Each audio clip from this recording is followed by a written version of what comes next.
I'm feeling nervous about it. And that's what I see when I see people talk about this. I get this nervous, like, ugh. Are we live?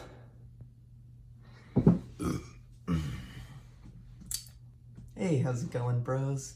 PewDiePie here, and I'm gonna make a video that I've been wanting to make for a while. Hey guys, I'm not PewDiePie. I'm just trying to find the best way that I can express what I'm feeling. I've been wanting to make this for a while. I don't know what sort of pretext I could give or what sort of pretext would be acceptable for this particular topic, which even proves further to the point of how radical this event, this movement has gotten. And I'm not sitting here criticizing it negatively. I'm merely pointing out the fact that it's a divisive topic. It's a heated and charged issue at this moment in our culture. Historically unprecedented, even given the fact that the United States has already been through a civil war and a civil rights war as well. And it seems to me, people, that we're going through yet another civil rights issue. Over this one, I can't tell you what the goal is other than what I believe it to be, which is a movement that is dedicated to promoting the lives of African American individuals and decreasing the amount of police brutality and police killings that take place in this world. This is my opinion. That's my opinion! I don't know how else I'm gonna be able to deal with this. I don't know how else I'm gonna be able to get better from this, because I have tried talking about it and it seems to not work. So I will talk to my phone about it and talk to the internet about it and see if I can reach a conclusion or at least a better understanding of Black Lives Matter. So I attended a BLM protest in my town on June 6th. I live in a small Texas town, and I attended because I was very curious to see what it would be like. Get some footage. I should have asked questions while I was there, but the truth of the matter is I didn't even know what to ask, because I really don't understand what the movement is as far as goals are concerned, because it seemed, okay, so here's how it went for me. It was interesting because I attended, and, you know, people were there. They were very nice and friendly, and it was a very peaceful protest.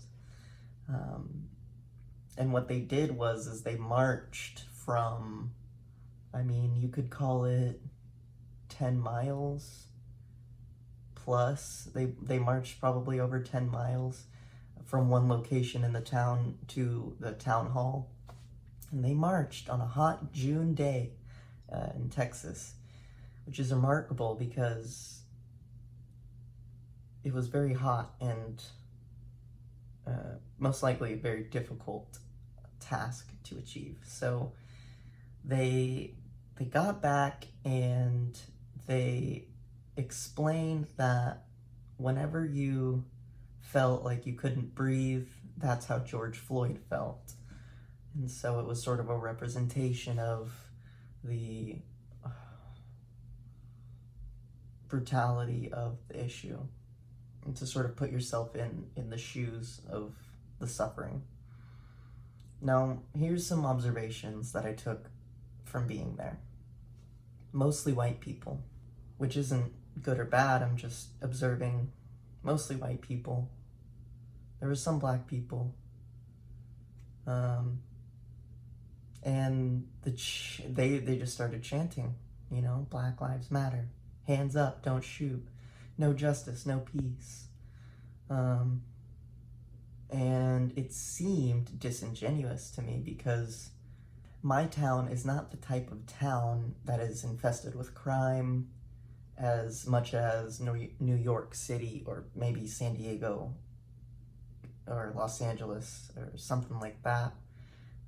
We don't really have issues with gangs. I mean, there's going to be crime in the world regardless, but from my opinion and observation, this is a very safe town.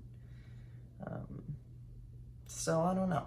That's also something that I was experiencing during this whole thing. And another strange thing that happened is they just started chanting, and I just chanted along right with them without really even knowing what I was saying. So then that was really weird. And then to top it all off, when you can see it in the video, whenever the people were coming and they, you know, arrived to the destination, I could see black men walking with everyone. They didn't say a word. They were not chanting. They were not enthusiastic. I mean, I'm sure the walk, the 10+ mile walk, probably made them tired. But it was just strange. Again, not saying any of this is good or bad. I'm just pointing out things that I saw.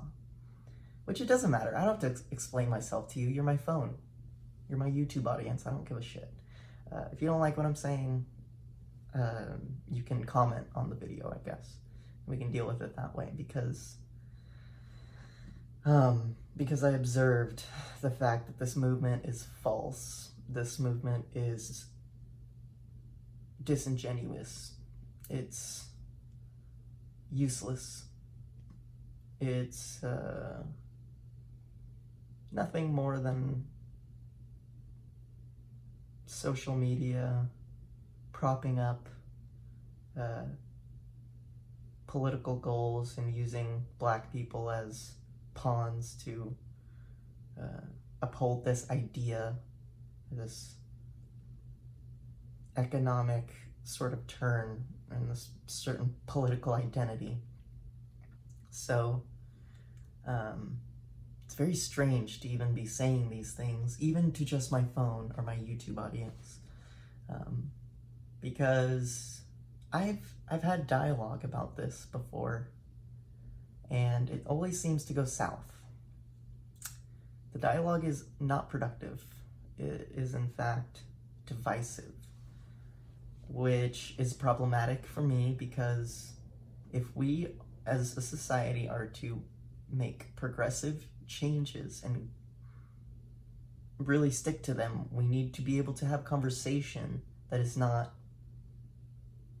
aggressive, that is not hateful, which is strange because where I'm coming from, what it sounds like is that I am hateful, when in fact I'm not. I just see the world the way I do, and that's just how I see it. It just seems very strange to me that the protest is almost just seems fake, forced, and embarrassing. Really, it's embarrassing because what are you fighting for? Okay, so let's talk about George Floyd. A man died at the hands of a cop. Now, it's a tragedy, and it's undeniably depressing to even think that a human being in law enforcement could take an oath and then so violently destroy everything that the oath stands for. And I acknowledge this, and I understand this. But the truth of the matter is, folks, is that police interactions are, this isn't a real stat, but it's, in a way, you could think about it, it's 50% chance you'll live and 50% chance you'll die. And it really is that simple. But people are going to stop me and they'll say, no, it's not that simple. It's systemic racism. It's built upon white men who hoard their wealth and they don't redistribute it to everyone else. And black people and Hispanics alike are, well, really, I mean, I don't hear anything about the Hispanics, so I'll just call it how I see it. But I mean, the issue seems to be that black people aren't getting their due, which I don't blame them, because they were a people who in the past had been enslaved. And in a way, the American culture was built on the back of slaves. But let's also acknowledge the fact that that is old history. It is. And I know you're going to get mad at me for saying, well, you can't just say forget about it and move on. But I am saying that because human beings would love so much to be in charge. And human beings would adore to never die. And human beings would be satisfied with control over those who are already in power. But the truth is, in my view, that that is unattainable. But not because we're not protesting enough, but because the reason that you're doing it is not apparent to me. It's not any issue that is so revolting that there is evidence of it that you can see every day with your own eyes. Okay, so if I'm walking down the street and I see one black guy encounter with the cops that ends bad with shooting, if I see one of those in my whole life, that is an issue. But if I see 0 of those for my whole life, that should be a good thing. So what am I saying, guys? I'm saying I don't see this happening. I don't witness these things, like, given I am in a town that is small and mediocre, but that's the thing. It's not as apparent as you think it is. It's only as apparent as journalists portray it to be. So, I'm not a numbers guy. I can't tell you all the stats on my head. But this issue is far beyond stats. Because once you get into stats, it gets really gross. Because we love to throw out numbers and say this population and this number and this number of deaths correlates with apparent and abhorrent violence against this certain people, racism. This group hates this certain group, let's fight them back, racism. Black Lives Matter, racism. Racism is defined as whenever a certain group gets treated differently, a different group, just based on the color of their skin. But it's been told to me that, well, black people are exempt from being racist. And I understand where they're coming from with that, because when you think about it, they were the most racially hated group that you can think of. When racism comes to mind, you think black people. So how about when we hear the word racism, we don't think of any race, but we merely think about the disgusting tragedies that happened in our past and work only to avoid those transgressions in the future.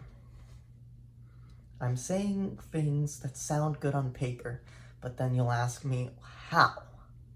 How do we get it done? Not with Black Lives Matter. And I'm sorry, a lot of people are gonna say, dude, F you, man. Yes, with Black Lives Matter. Okay. Well, then go do it. Go do it. I'm not gonna stop you. I'm not gonna sit here and say, don't protest. No, it's your God-given, unalienable right to be able to go out there and protest. But it's my God-given, unalienable right to be able to sit here and tell you how I feel about it. And I'm not saying that I should be exempt from argument on the other side, because that's how we make progress with understanding these issues. I'm saying that you gotta give me a chance to talk, at least. Gotta give me a chance to express the way I feel about it. Every time you'll talk about this subject, ooh, it gets charged. Ooh, it gets charged. Black men are profiled. They're so?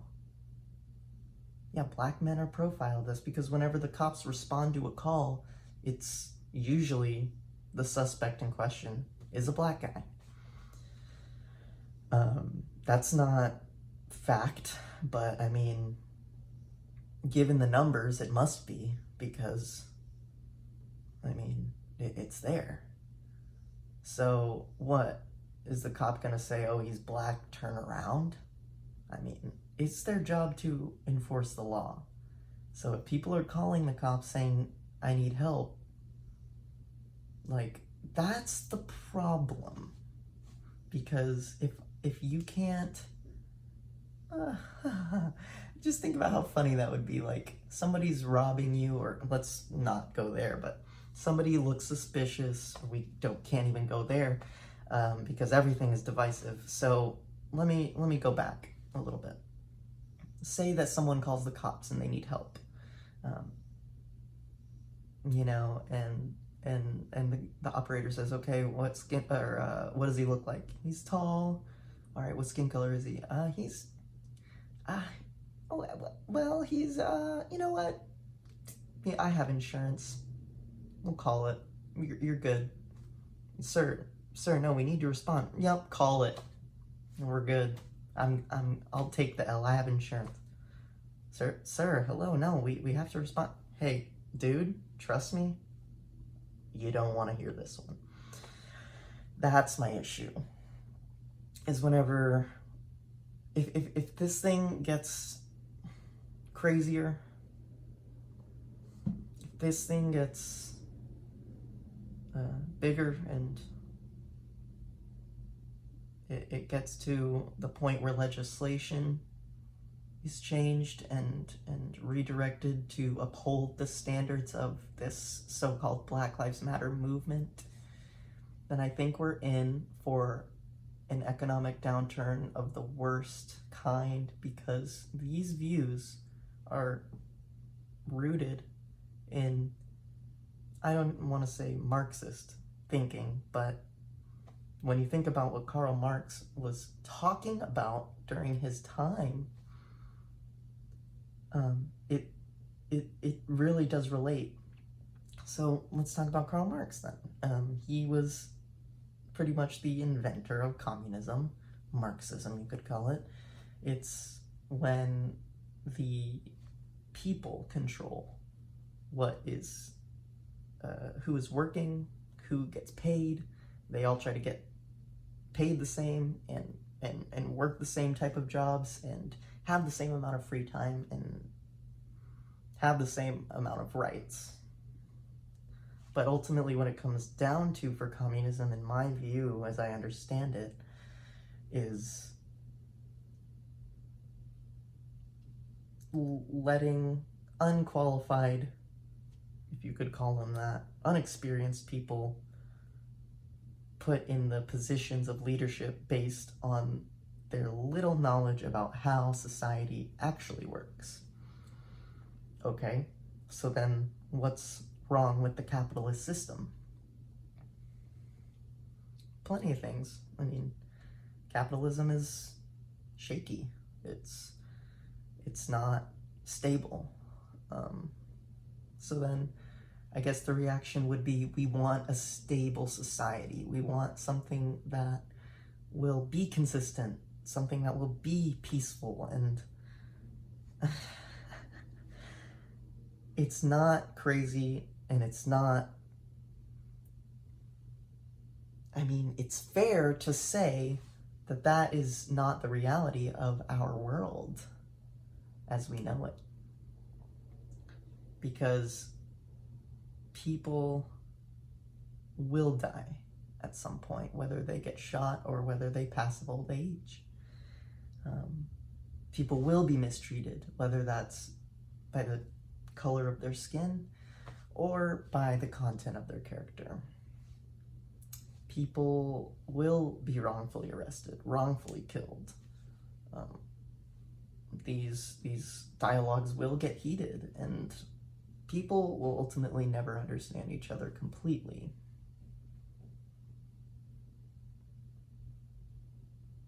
So then why can't I talk about this without being looked at sideways?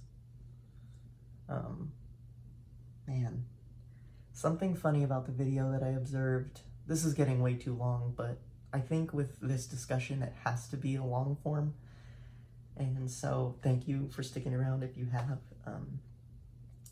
But I think something interesting about the video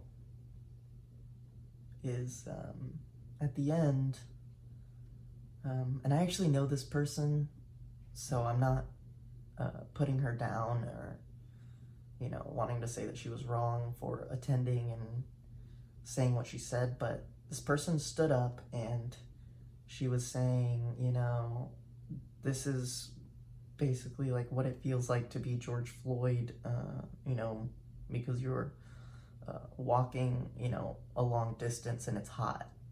Well, that is in a way how he would have felt, but he was also, he also had a knee on his back. So, I mean, if you really want people to feel how it feels, then, you know, get somebody to reenact that. And I think that's a really interesting parallel that you can draw, because these people want to make a change and they really mean well, but then they act on it. And then it makes them look so foolish, because you're equating exercise to a person being murdered by asphyxiation. To me, that's disingenuous, to sit here and get karma points or whatever your goal is, you know, to sit here and be looked at as a good person, you know, because you walked a long time. And I understand that's for a cause that you believe in, which I promote. I'm getting a little bit off topic. Maybe I'm getting a little bit emotional, and maybe I'm wrong. Sorry, I'm looking at the time. Maybe I'm getting a little bit emotional, and maybe I am wrong. But I do know that if we are gonna change, it's not gonna start by this movement. I do know that if we are going to have more peace, which I hope is the goal of BLM, it is not with this movement. I think the racial tensions in this country have gone way, way high as a result of this movement, which seems counterintuitive because it is, after all, promoting peace, or at least wanting that. So what do you think about me now? now that you know my views on this? Did you think that I was gonna be a supporter? Did you agree? Did you disagree? I want to know the answer. But ultimately, I want to know why. And I want to know why you feel that way. And I don't want to be looked at like I'm a piece of shit because I think a certain way. And that's what happened to me in my most recent dialogue about this topic. And it actually happened with someone I'm really close to. And it just seems like it's weird, because if you're around black people, you can't talk about this. You can't bring it up. It just doesn't make sense. I'm tired of the bullying. I'm tired of the complaining at this point. Why me? Why us? Why us? Indeed. Why you? Why you? No one can tell you why. No one can tell you why we had segregated bathrooms. No one, no one can tell you why black people were enslaved for so long. Nobody can tell you that. I guess some scholars could, but nobody could tell you why someone would have that immorality to them, to shackle human beings and treat them as animals. No one likes that, and the people that do are psychos. So what? Are you gonna get hung up on the psychos and say, F the psychos, fight back the psychos, get to the psychos level? It just doesn't work. It just doesn't work. You're turning people away.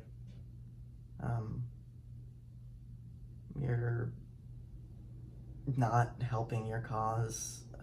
It's an incredibly divisive subject, and I really don't want to talk about it anymore. I'm getting worked up over this. I'm feeling nervous about it, and that's what I see when I see people talk about this. I get this nervous, like Ellen posted a video, and she was like beating around the bush, and she was like, I don't know what I'm gonna say. Everything I say is gonna be wrong. And it's like, what? No, nothing you say is gonna be wrong. We could disagree about it, but if it's in your eyes the way that you see it, that's your truth. That is your truth. I can't take that away from you. If you look at my videos and you hate the things that I do and just hate the way that I look, I can't blame you. I can't get mad at you for it. I'm not the best human being. I mess up all the time. I've made mistakes. I've said ridiculous things, stupid things. I've gotten in fights with my own family. There's a lot that I've done that's wrong. It's incredible how terrible I am, but it's not something that I'm willing to fixate on. The only thing I can do is just improve and try to get better and seek my truth and the understanding that I have, and just to explore that to its fullest potential. So I'm gonna stop it, and if you like it, I'll make another one.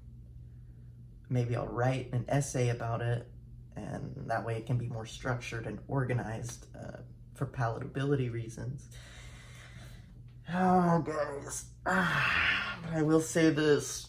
I feel compelled to talk about it. I'm not a big channel. I'm not anything special or anyone who really matters, but I feel compelled to do it. And that's what matters. And if you feel compelled to support and attend and be a part of the movement, I support you. Because I would want you to do the same for me. So I think that's what we need to do. We need to accept opposing viewpoints. It's something that I'm still working on and trying to get better at, and, you know, debating these issues and really picking my times of when to talk about it is really important. Like for the YouTube channel, I think it's more appropriate than, you know, with someone that I know who is close to me, you know. So there, I got it out. I have a lot more I think I could say about it, but I won't, just for the sake of, you know, trying to keep some sort of integrity about my personality and my thoughts, I guess. You know, which is a obscure way of thinking, because I always thought that we were, you know, free. And America is it the greatest country ever? I don't know. I've never lived in another country, so I mean, apparently we're doing pretty good. You have a lot of potential here. You know, anyone can make their own business, and it really is like a dog eat dog world here. Like, it really is. If you don't have anything on your horizons, you know, financially, you could be in a really bad spot. And I'm really lucky to have resources, family members that I can turn to when I need it, you know, and they support me, and that's a really, really huge thing. I have my YouTube channel, you guys support me, and that's huge for me.